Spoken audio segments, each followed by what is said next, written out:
பாழே முதலா எழும்பயிர் அவ்விடம் பாழே அடங்கினும் பண்டைப்பல் ஆகாவாம் வாழாச் சங்காரத்தின் மாலையன் செய்தியாம் பாழாம் பயிராய் அடங்கும் அப்பாழிலே. பாழ் சுத்தவெளி வெட்டவெளி பாழாகிய சித்தகாசத் சிவனருள் துணை கொண்டு எழும்பயிர் ஆன்மாக்கள் என்னும் பயிர் தழைக்கும். அப்பயிர் பாழாய் அடங்கினும் பண்டைப்பால் பாழாகா. இப்படி தழைத்த பயிர் மனம் வாக்கு உணர்வுகளால் வளர்ந்து முடிவெய்தியாலும் அது முன்னிருந்த நிலை அடையாது.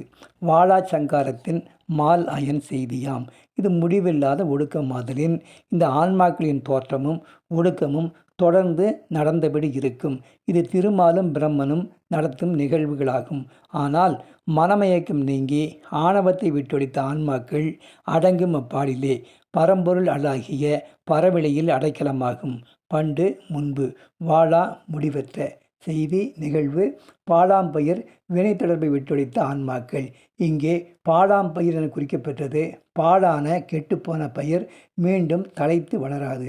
அதுபோலவே இந்த ஆன்மாக்களுக்கும் பிறவித் துயர் இருக்காது என்பது கருத்து.